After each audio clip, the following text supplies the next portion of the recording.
no matter what situation you're in, Hmm. there is an opportunity that your body is presenting, and it is bigger than just the pain.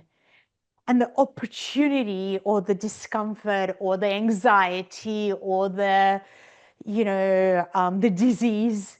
And rather than giving all your power and your energy to fighting it or getting rid of it, the opportunity is to discover the wisdom. What is your body, soul, spirit connection?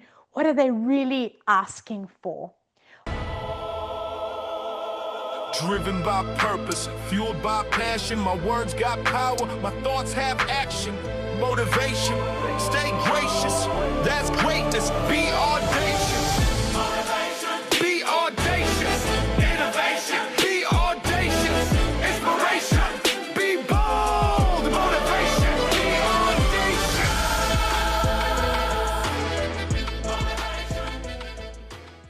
Greetings and salutations. Welcome to the Audacious Living Podcast, where we inspire you to live your best audacious life ever. If you're new here or you've been with us for a little while, don't forget to hit that subscribe button so you never miss an episode and continue to fuel your journey with us. It's always a pleasure to have you here today, and I'm coming to you right from the vibrant shopping streets of Fifth Avenue and Playa del Carmen in Mexico. And as I stand here surrounded by colorful local shops and bustling vendors and the energy of a place where people gather to find a piece of this beautiful town to take home, I'm reminded that our bodies, just like these markets, hold countless stories and treasures waiting to be discovered. Just as each shop here has its own unique offerings, every part of our body has wisdom and messages that guide our healing journey. Today's episode is all about tuning into that inner wisdom and exploring the hidden gems within ourselves. Our guest today is Inna Segal. She's an internationally acclaimed healer and best-selling author who helps people decode the messages of their body. From the lively energy of Playa del Carmen to the inner landscapes we explore, let's dive into this conversation and check out our interview with Inna. Enjoy.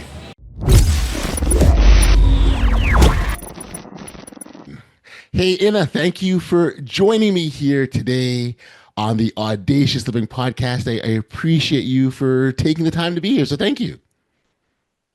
Thank you so much for having me. Yeah, no, it's great. I often and always talk about the appreciation I have for being able to, sit down with individuals and have conversations that potentially can help others sort of get on a better path or get on a, increase their trajectory or and get on another level, if you will. And so I appreciate you for being here and helping me to, I guess, in a way, fulfill my own personal mission of encouraging individuals to live their best audacious life. And that's exactly one of our focuses here on this podcast. I think a big part of that is the recognition that we're all on our own individual paths, and that path is going to have its own obstacles, challenges, hurdles, pitfalls, you name it, it's there for us. The key is understanding that to move along this journey that we're on, right? And move along this journey, we're gonna have to move through some of these issues and some of these challenges, which I think is beautifully aligns with the work that you do because you focus on healing, and sometimes there'll be hurts and there'll be past traumas and things that need our attention and need to be addressed or healed for us to move forward on this path. And so again, I think it's a beautiful opportunity to have a conversation with you around this. So maybe as a starting point, I would invite you to introduce yourself to our audience, talk a bit about the work that you do and what's got you to the point that you're at now. Beautiful. Thank you so much. And I just want to say it's so interesting that this is how you started, because I was literally typing, I'm creating a new program, and it's all about understanding your soul's journey and how your soul actually communicates with you. And one of the things I was writing down just before was all about that our biggest struggles, our greatest challenges often lead us towards our mission, our purpose, what we truly are here to offer, to other people. Right. And I feel like my journey's been the same in that sense. It started from a lot of struggle and challenge from early on. I had really bad digestive problems from when I was a really young child. Mm-hmm. And there was no clarity from the medical kind of profession or system of why I was having those. Later on, I figured out that, there was a lot that went on with my ancestors. There was a lot of trauma that Hmm. had not been talked about, processed, really acknowledged fully. My grandmother was part of a family of 8 children, and her mother was actually a clairvoyant, which was, an interesting thing in, Hmm. early 1900s to Right. be. And I think just before the war started in late 1930s, my great grandmother took my grandmother and had a conversation with her and said, "Look, the war is coming, and you are the only one who's going to survive out of the 8 children, and your father, but I'm going to be killed with all the rest." And I Wow. just don't know how somebody hears that at 13. I think 12, actually. My grandmother would have been 12 at the time.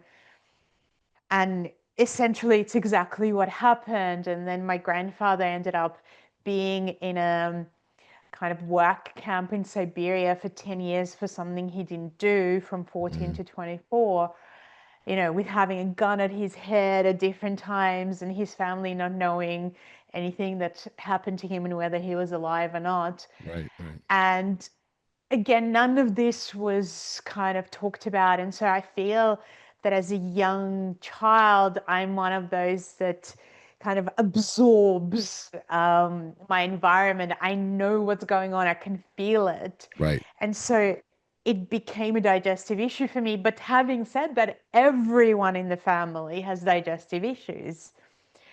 For me, it was just very early on. Right. And that then later I started getting psoriasis all over my skin. We immigrated from Eastern Europe to Australia, and I didn't know one word of English, and so I was bullied because children don't necessarily accept somebody who's different and who comes from a different culture. So I felt Right. so completely uncomfortable in my own skin because I didn't actually know how to be myself in an environment that was not accepting of who I was. Hmm.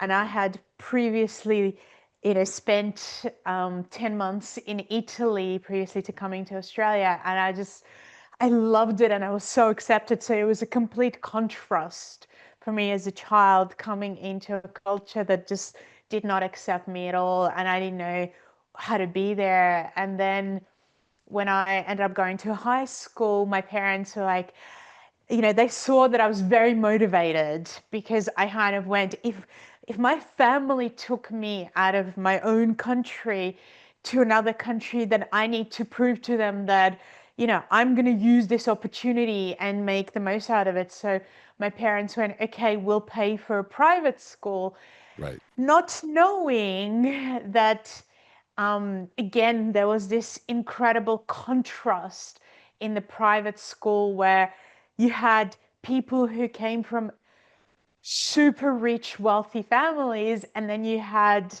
people like myself who came from Eastern Europe who had nothing, who was so, who came from poverty.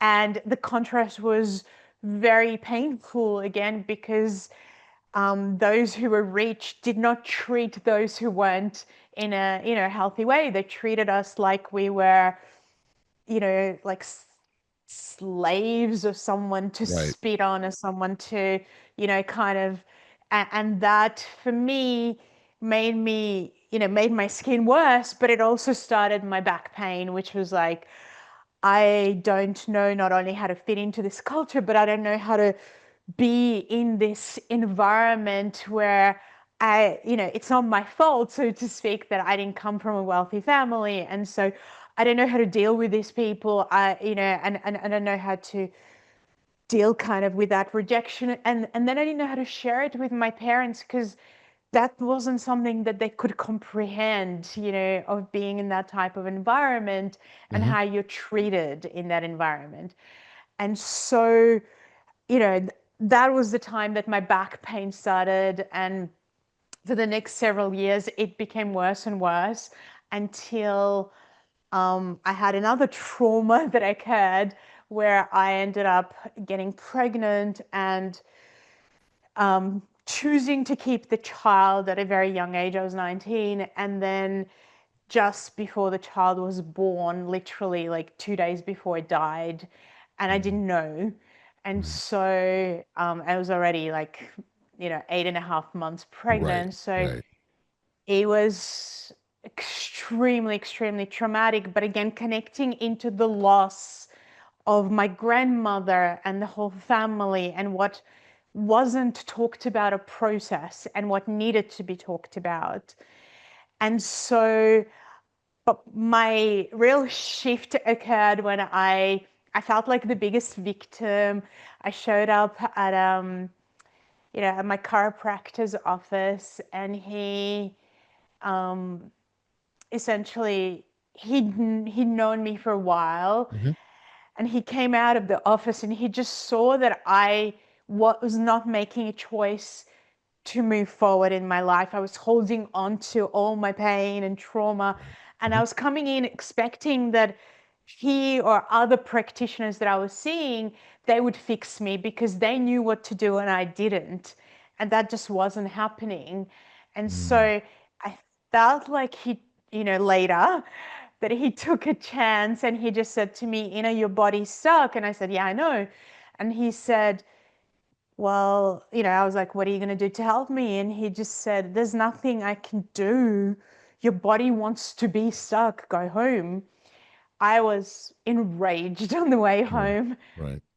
but it occurred to me that I'd never fully kind of taken responsibility in a sense of exploring of how I was involved in holding on to this and what was my body really trying to tell me through this pain.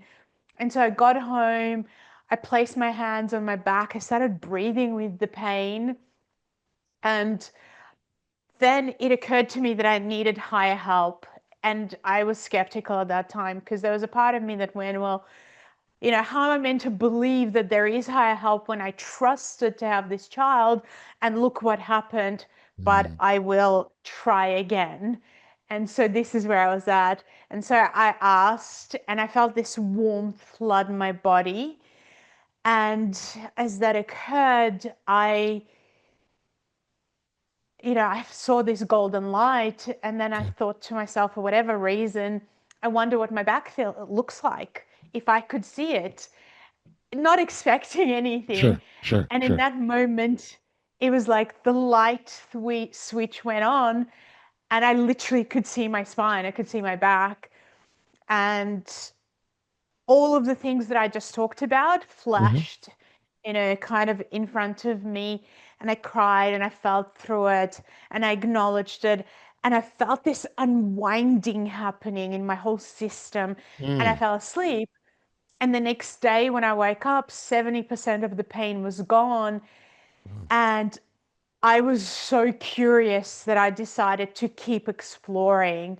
And so Yes. for the next several weeks, I was just connecting, I was asking questions, I was getting insights, I was putting all the pieces of the puzzle together. Yep. Yep. And essentially, my skin completely improved, and I never had psoriasis again.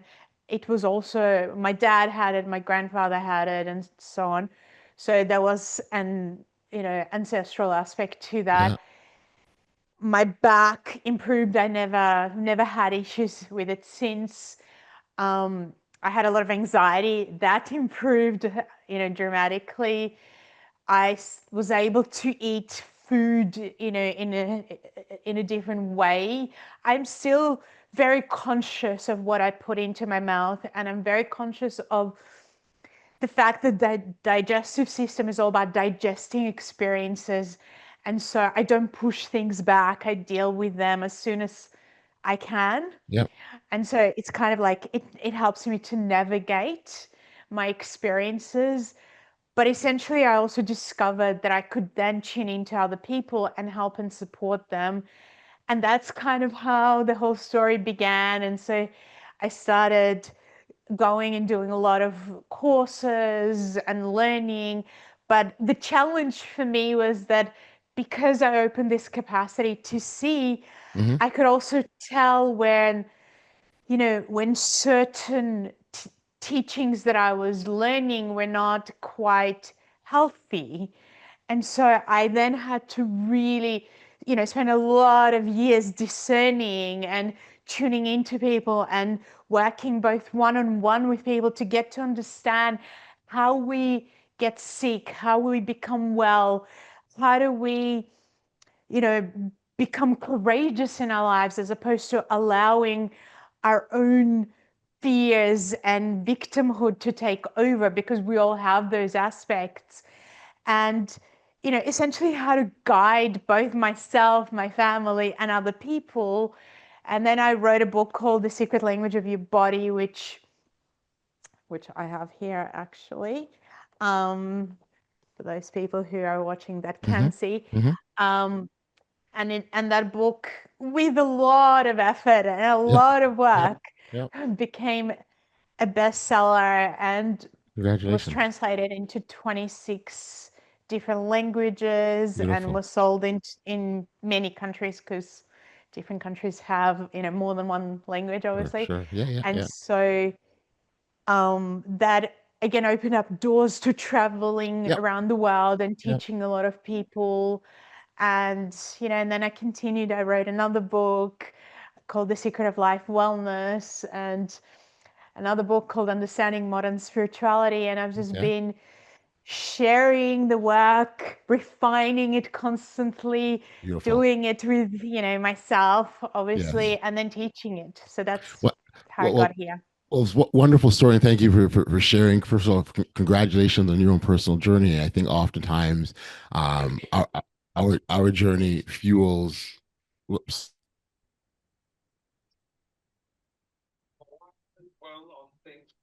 Sorry.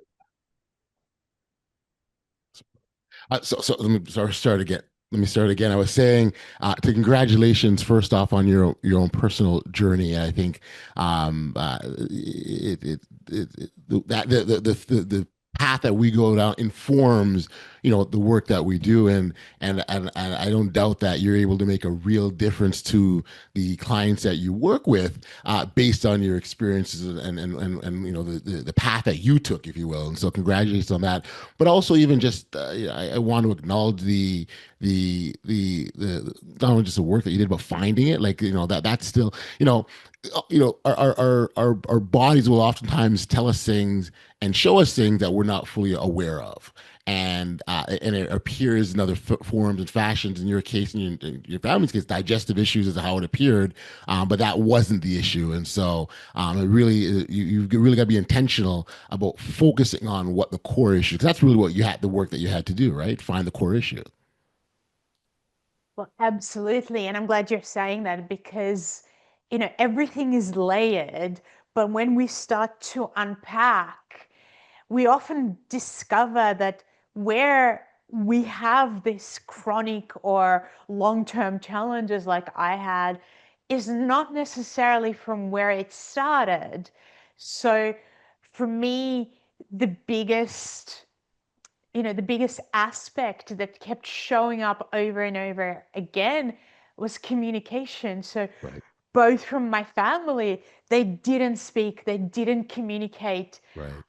Even when I was born, I had a cord around my neck. So it was Mm. like, hey, this is going to be about this area of, how are you going to learn to communicate with the body, to communicate with other people? When I came to Australia, I didn't know one word of English. So again, it was about communication. Right. It was about how do we find this language where we can acknowledge and support each other instead of reject and push each other away. And it's the same with the body, Hmm. because most of us don't know the language of the body. We just go, I don't know it, I'll push it away so that I don't have Right. to deal with it until, there's an explosion that happens. Yes, yes. As you're talking, the word acknowledgement comes to mind. How important it is to acknowledge what's happening, and I think there much can be also be said about sort of paying attention to the details. And this is a good segue into your book about the secret language of the body, right? Because there are. If you're paying attention to the details, I do believe that we can hear what's going on or understand better what's happening to us. And what I'm curious about, and maybe get you to elaborate further about this language, or you refer to it as secret language. How can understanding the secret language better, lead to better healing, if you will? Well, I mean, it's only secret when we don't know it. Okay. It Yeah. becomes, as we discover it's secret, we start to, we start to realize why we have the issues that we have, and that the body itself holds, and I want to say the body and the soul holds so much wisdom, and that every part of the body holds this wisdom based on its function. So it's actually very, very logical. And so what I'll say to people, we spoke about the throat. What's the throat about? It's there to help us, to have a voice, to communicate, to express ourselves. And when we do, and we do it, in a way that is both authentic but respectful of other people, so that when I communicate, I don't just blabber anything out, because if I do, other people may find it potentially hurtful at different times. So what I say to people, it's like, here we have this voice, but here we have this thinking, right, area in our head. We're thinking with our brain and with our head. And we also have the heart in between. So it's like the throat is in between the heart and our brain, our head, our thinking. So we need to use both. We need to become aware of, who am I talking to? How can they hear me? We have the ears as well, right? Yep. How can they hear me? And and I need to think about how to use my language to meet their language, so to speak, to meet their understanding, if I want to have a much more healthier experience of my throat. And when people understand that, they go, wow, there's such wisdom. But the body doesn't, like, medicine tells us that everything is separate in the body. But when we understand healing, it tells us that everything is intertwined and interconnected. So if I don't deal with, if I don't communicate, and communication is constant in our lives, right? If I don't communicate in a way that others can hear me, then I'm going to create a lot of issues in my life. Right. And I'm also going to potentially, become afraid of communicating. And so I'll push it back. And then, we already know this. We already have a saying, pain in the neck. This person's a pain in the neck, or this Right. situation is a pain in the neck, right? So I'll push it away, and I will create a pain in my neck, Yep. right? Which is, again, all about relationships. So the body and the soul that embodies it is constantly telling us about how we are living our lives. And so this secret language is all about connection, right? It's connecting the pieces. Everything I do in my life creates my health, and my health allows me to, you know, to express myself and to show up in my life, either in a very irritated way where, I'm in pain, and here I am kind of reactive to everything, or in a way that, where I use every experience that comes my way as an opportunity to become a deeper, wiser, more awakened, more compassionate, more understanding, more loving person. Mm. That's beautiful, beautifully said. And I think there's again a huge connection between again how our bodies feel and how we feel. And it's again something very important to pay attention to. You also talk about the emotional wound and the trauma. Again, we talk about that can sort of live in our body and influence health, and it's something that you experience. Just curious, are there sort of kind of like some practical steps or things that listeners can do to begin to explore and maybe even release some of these kind of issues happening within us? Well, absolutely. I feel like step one is to befriend your body, Oh, right? To befriend and to awaken your body. So many of us are actually disassociated from our bodies. We literally live inside our minds and often inside our emotional pressures and stresses and anxieties. And so to awaken the body, from my experience, is to start by moving it. And right, so what I say to people is one of the easiest ways that you can both connect to your body and start to release some stress or anxiety or pressure or emotions as step one, because there's many steps, but as step one is by literally standing up. And the reason we're standing is because if I'm sitting, I'm squashing the parts of me that have the most emotions, which is my solar plexus, my digestive system. And when we stand, we kind of stand in our sense of self. right, When we lie down, we often start to fall asleep, or we kind of get, it's hard to concentrate.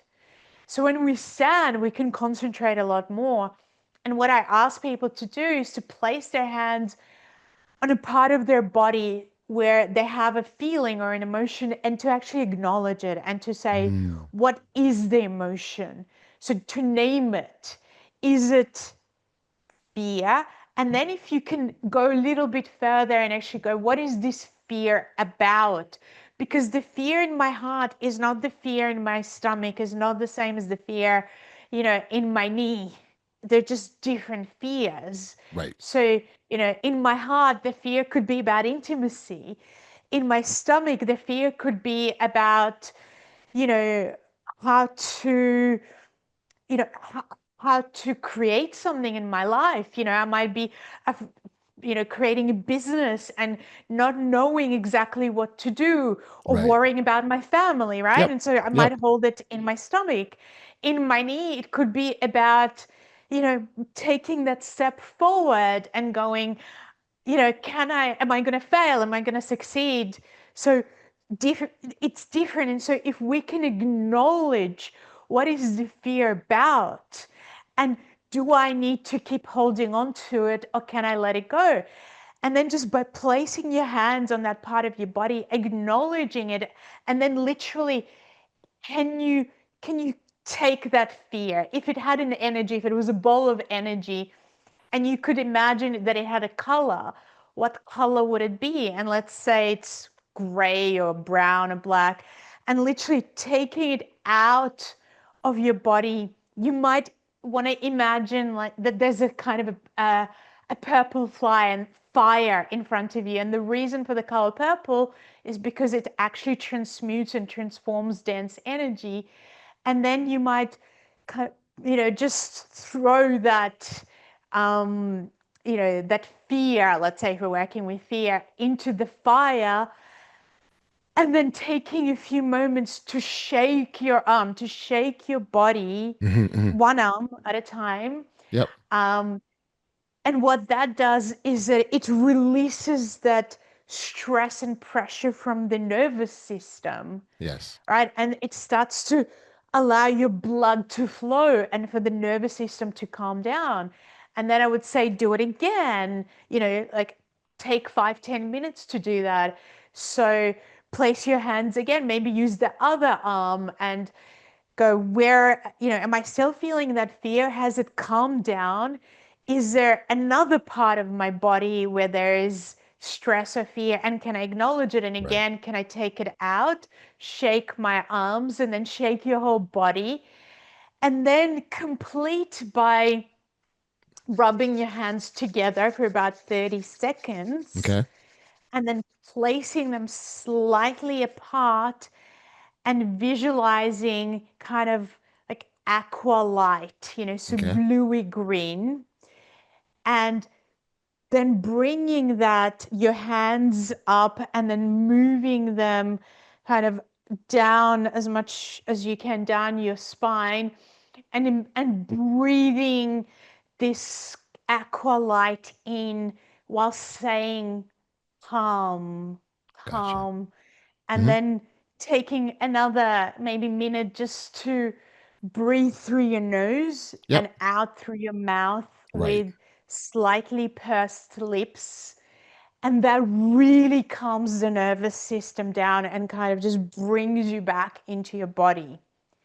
And Mm. doing things like that, even though, again, we can go deeper and we can really figure things out. But for somebody who's beginning or who doesn't have a lot of time, really allows you to move that stuck, stagnant energy and Right. acknowledge it, but also not hold it within yourself and bring calmness to your body. It seems to me that the bulk of the work in this process is really spent on trying to figure out again the root cause. And so, I've got this pain in my elbow. Well, I've got to figure out is an actual physical pain that maybe I injured or something that a chiropractor or someone, a medical practitioner could help me with, or is it deeper, right? So it's about figuring what it is first. Like, so I would imagine you have, individuals and maybe even clients who had this pain for a considerable period of time that's just not going anywhere. So it's these pains that aren't going anywhere is what we need to, I would imagine you can tell me, your take, but that's not going anywhere are the ones we need to pay the most attention to and do that exploratory work to figure out what the root cause is. But it just seems to me that where the bulk of the time is spent figuring out like how, and it's sort of fascinating when you think about it because it's like this pain that I have, so my pain in my shoulder has been there for a long time. It's somehow connected to some generational trauma that's existed for years and years and years, and that so it's quite fascinating when you think about that. But again, really, my main point is about the time spent in figuring out what the heck is happening to me. Yes, and also the fact is that the body is so, when we learn, it's almost like it's a map and it has so many parts to it. I was talking to a friend of mine just before, and she was telling me about physical issues she was having, and Hmm. I said to her, "Okay, so and she was talking actually, about somebody at work that was being inappropriate with her." And she was, and she said, "Look, I'm experiencing this physically in my body, and I've gone to to all these different practitioners, and I've thought about it, and Yep. I don't know how to release it. Could you give me an insight? Can you like help me?" And I said to her, based on on where she told me the pain was, Hmm. I said to her, "So, did anything happen to you between, when you were a child, around the ages of maybe like 5, 6, 7, 8, um, where you felt like somebody was inappropriate with you?" And she said, "Yeah, like it did happen." And she was like, "Why do you ask?" And I said to her, "Because the body part you're talking about is connected to that time period. And so I'm curious if, things are happening to you now because you actually had not dealt with what happened." Right. Mm. And she said to me, "Well, and we're talking about archetypes." So she said to me, "Well, what I've done is that last year I was working with, I had a picture of myself as a child and I kept connecting to her. And I said to her, I get that.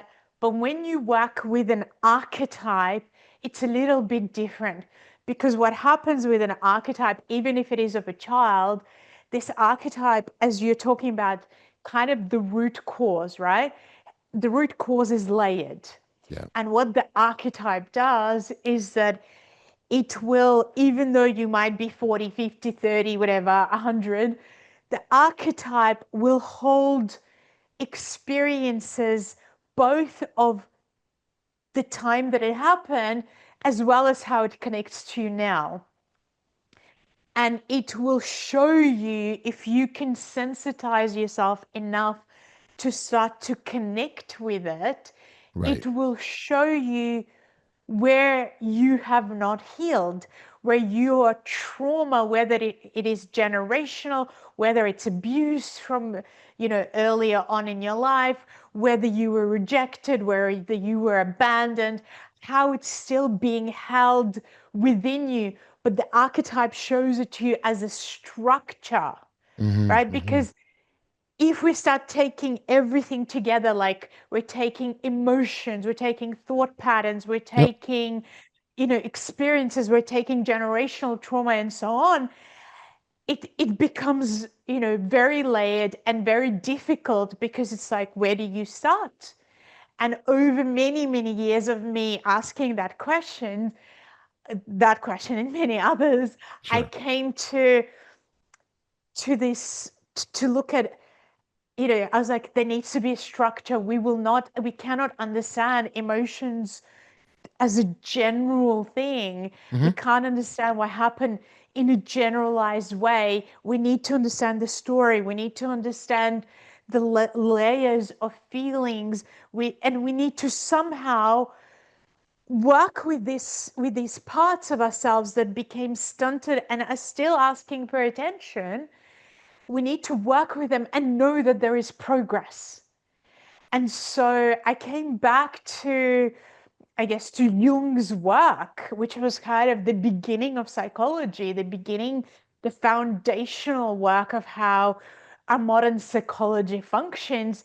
And I went, I'm going to really refine this from the perspective of healing and my understanding of, time periods and trauma, and how things are stored. But I will be able to then work with people and show them an actual structure, because the biggest question that I used to have from people is, well, how do I know that it's healed? Right. Yeah. And, from my own experience, people would say to me, well, I've healed something. And I would be going, no, you haven't. You've scratched the surface. Just getting You started. think you have, Right. but you have not, Hmm. and Hmm. so, you know, I feel like structure is so important in healing, so that people can then go, okay, I can see the beginning, the middle, and the end. Got you. Got you. Really curious how so we've talked about sort of physical healing and the emotional as well. I guess spiritual growth. How does that kind of play into it as well? Those because there's three different prongs here, right? And so that spiritual component, how does that fit into all this? Well, it's so interesting, because one of my students, who's also one of the practitioners that I've trained, and she's an amazing healer and a practitioner, she said, just a couple of days ago, she was saying to a group that we were teaching, Mm. that when she first came to me, she was just so focused on healing, healing, healing, because she was in a lot of pain and had a lot of physical issues. And then I started bringing spirituality into it. And originally she was like, well, how's this connected? And she said, now I I can see how you cannot have healing without spiritual understanding, because, you know, we have curing, right? So let's kind of take it there. So medicine focuses on cures. So they cut you up, they give you medication, and they want a result. Whereas healing, and so it's deeply physical. Right. Whereas healing is going, you have a soul here, you Hmm. have a spirit, and this soul came here to grow. Right. It came here to experience. At some point it's going to go back into the spiritual world.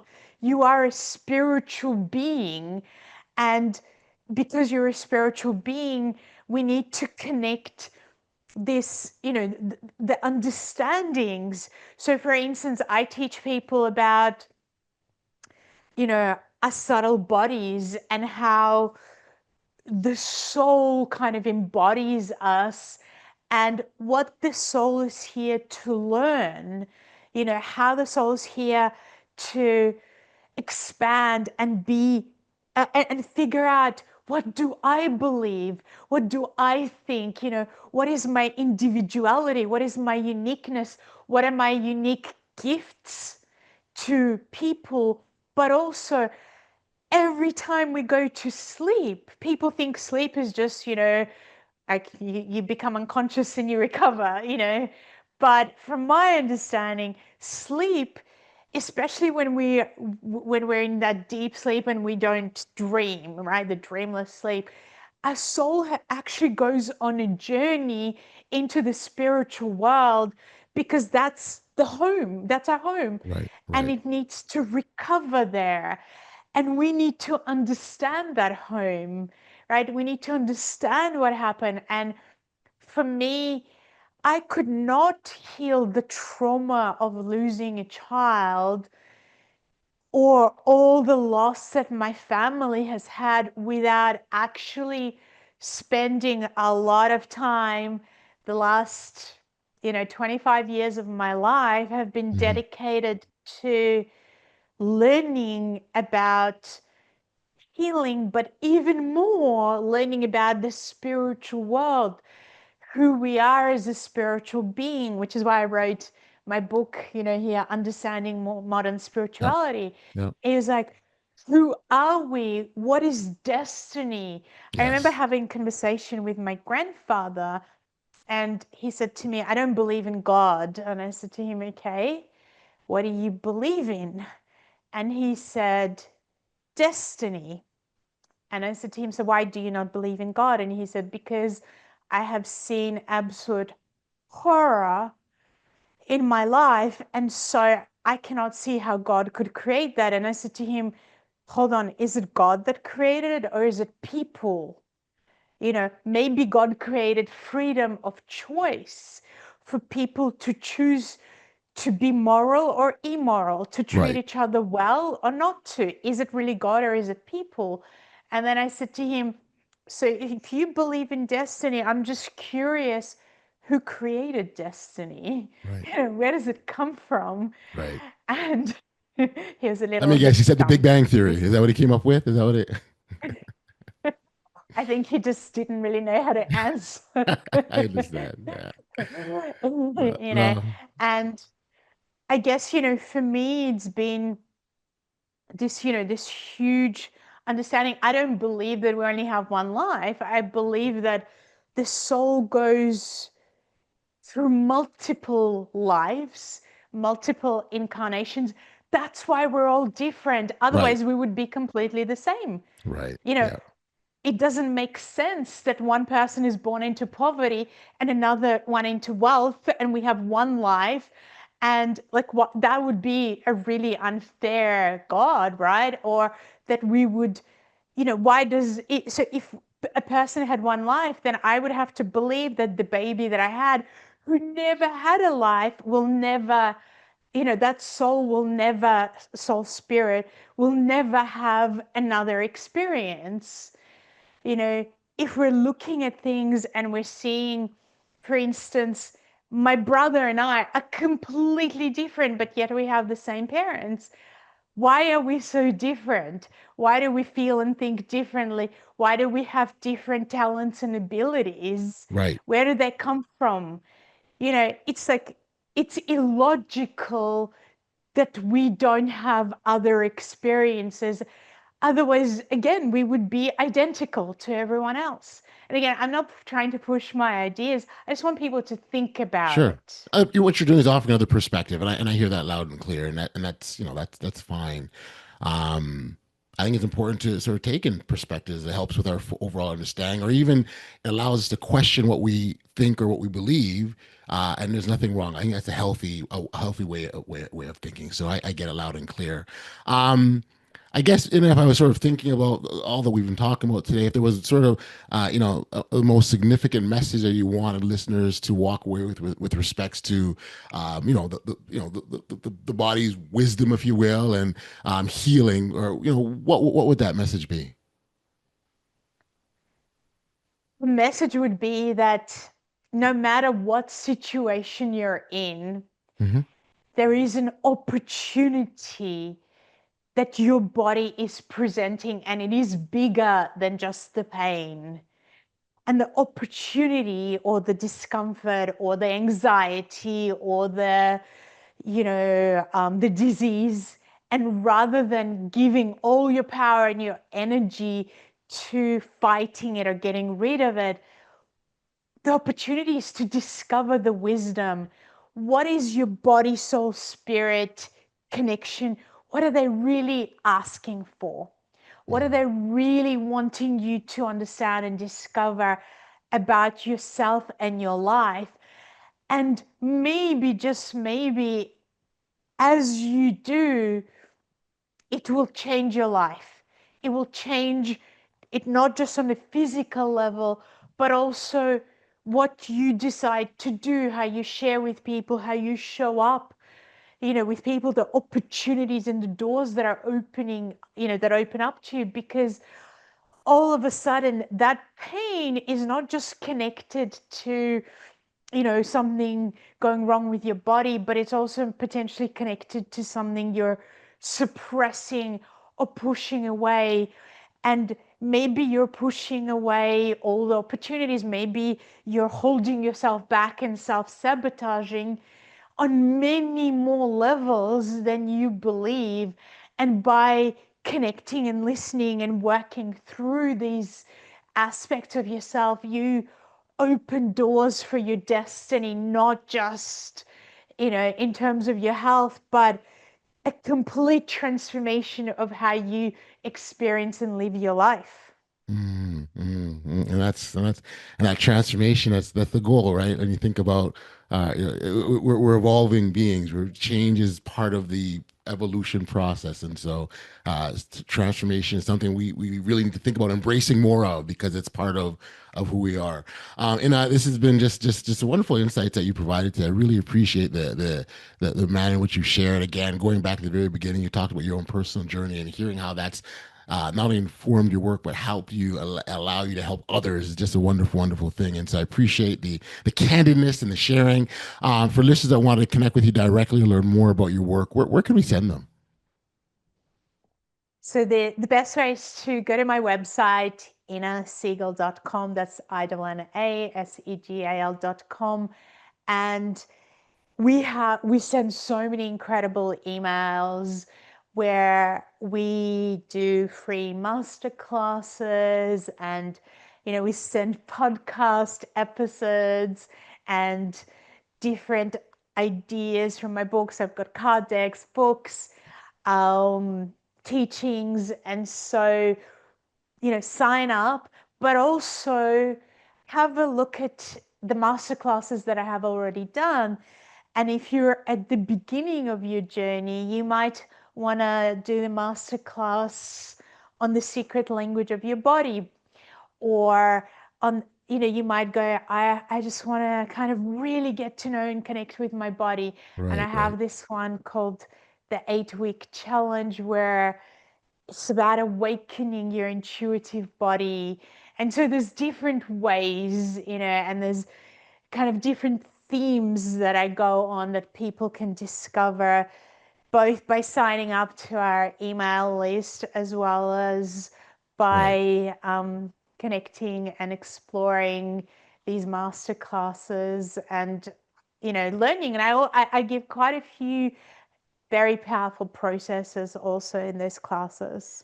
Wonderful. What we will make sure and do is that the all that information is within the show notes below, and encourage our listeners to connect with you directly, again, to learn more about your work, or again, or master classes that you referenced, and even your books. I mean, you've got so many resources out there, which is fantastic, because I think this is a huge topic. And when you think about the direct relation it has to living an audacious life, it is, because healing plays a huge role in our ability to live free without pain and without any burdens or anything to hold us back. And so this is very, very, very, very, the connection and synchronicity between the two is definitely there.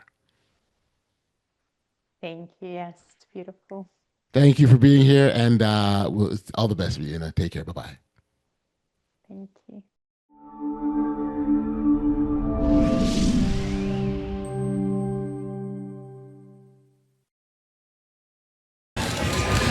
Back, we are here on the podcast, and thank you so much for joining me on this special edition of the Audacious Living podcast. We're recorded right here among the vibrant shots and lively streets of Fifth Avenue and Playa del Carmen in Mexico. I really hope you enjoyed today's conversation, inspire you to uncover the inner wisdom within yourself, just as we explore the treasures of this unique marketplace. You know, what I personally loved about the conversation with Inna was how she brought to light the idea that our bodies, you know, just like these stores and shops, are full of stories waiting to be discovered. It's a reminder that every ache, every emotion, and every experience we carry is like a souvenir from our journey. And by listening to those messages, we unlock a more audacious and fulfilling way of living. And now, if you've enjoyed this episode, please take a moment to like, follow, subscribe, and share this podcast if you haven't already done so with family and friends who you think need to hear this message. Your support helps us grow and bring even more audacious stories to listeners everywhere. Until next time, stay bold, stay curious, and keep living your best audacious life ever. And I'm going to continue to peruse the shops and sounds of Playa del Carmen. Take care. Driven by purpose, fueled by passion. My words got power, my thoughts have action. Motivation, stay gracious. That's greatness. Be audacious.